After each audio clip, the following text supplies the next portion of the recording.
Dans cette vidéo, on va s'intéresser à la Shikuspan. Alors la Shiku, je l'ai déjà dit, mais ça représente le prix de clôture des bougies reporté 26 périodes en arrière. Donc vu que c'est le prix de clôture des bougies, ça veut dire qu'on ne prend pas en compte les mèches. C'est vraiment le prix à la fermeture de la bougie, qu'on va reporter sur le graphique 26 périodes avant. Ça va nous tracer une droite qui représentera les cours, mais 26 périodes avant. Quand on analyse avec Ichimoku, il faut toujours prendre en compte la Shiku, parce qu'elle réagit à tous les niveaux de support et de résistance qu'elle va rencontrer, comme le feraient les cours, les vrais cours.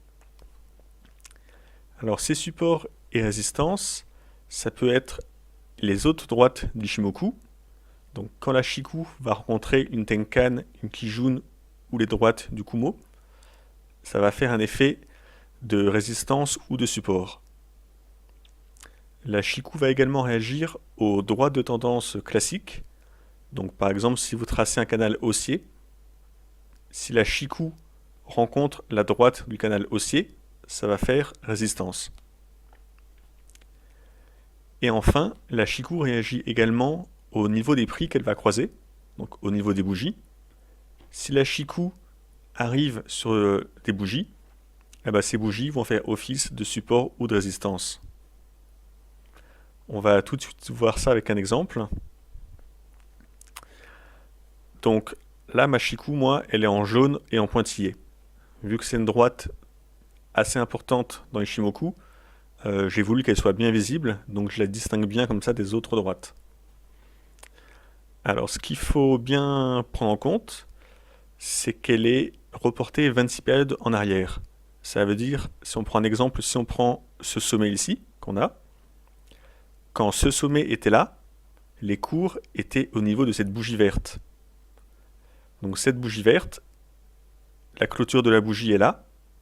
Si je la reporte 26 périodes en arrière sur mon graphique, ça nous amène ici à ce sommet. Donc au moment où les cours étaient là, mon Shinku, lui, était ici. Voilà, donc ça c'est pour vous montrer que le Shinku est vraiment en arrière par rapport au cours. Et il se trace au fur et à mesure, toujours en gardant 26 périodes de retard sur les cours. Donc maintenant, si on analyse un peu ce qui s'est passé sur le graphique, on voit que le Shinku pénètre dans le nuage ici. Une fois qu'il a pénétré dedans, il vient faire un throwback sur le bas du nuage ici, vous voyez.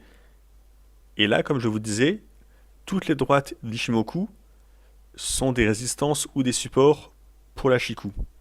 Donc là, en l'occurrence, le nuage ici, c'est devenu un support pour la Shiku, et ça a fait rebondir les cours. Donc là, on a un peu rebondi, et donc ça correspond à cette bougie verte. Donc on a un peu baissé, la bougie rouge là nous amène sur le bas du nuage, puis la bougie verte là, ça correspond au rebond qu'on a eu ici.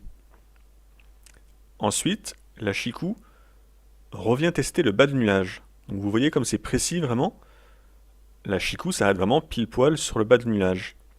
À ce moment-là, les cours étaient à ce niveau-là. Et encore une fois, ce bas de nuage, ça fait rebondir la Shiku, donc ça fait rebondir les cours, ici.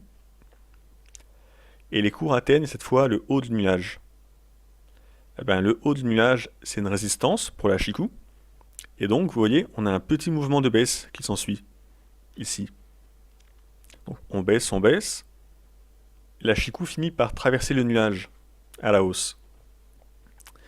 Ensuite, elle zigzague un peu, et elle vient retester encore le nuage. Et vous voyez, on a encore atteint pile poil le haut du nuage ici, avant que ça rebondisse. Et ce qui peut être intéressant, c'est que quand on était à ce niveau-là, les cours étaient eux à ce niveau-là, sur la bougie rouge. Si on prend que les cours en soi, quand on voit cette bougie rouge, on n'a aucune raison de penser qu'il va y avoir un rebond ici. Il n'y a pas de raison technique pour qu'il y ait un rebond là.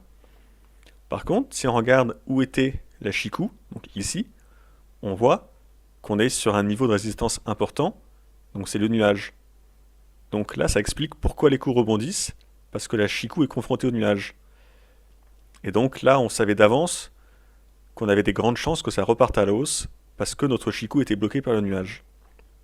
Donc c'est vraiment un avantage que la Chikou donne pour analyser les cours par rapport aux cours en eux-mêmes. Ensuite, l'autre chose que je vous ai dit juste avant, c'est que la Chikou réagit également aux droites de tendance qu'on a pu tracer.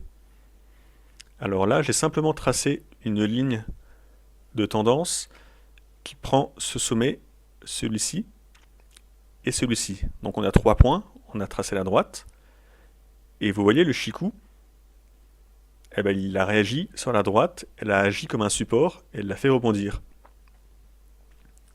Donc là, ce niveau-là du Chikou, les cours étaient ici. Donc là, c'était pas évident que les cours allaient rebondir. On avait quand même la clique jaune un peu en dessous, mais on l'a pas encore touché. Mais le Chikou, lui, était bloqué par cette droite de tendance. Donc ça a fait rebondir, et là, les cours ont rebondi. Voilà. Et le troisième élément qui peut bloquer les cours en tant que support ou résistance, je vous ai dit, c'est les prix, donc c'est les bougies en elles-mêmes. Et là, on a le troisième exemple. Les cours ont baissé, et ils ont baissé pile poil sur le haut de la bougie verte. Et cette bougie a fait office de support, et les cours ont rebondi après. Là, on voit que la bougie a à nouveau fait rebond. Ensuite, on est passé en dessous, et on voit après que la Chikou rebondit un peu sur le haut des bougies ici.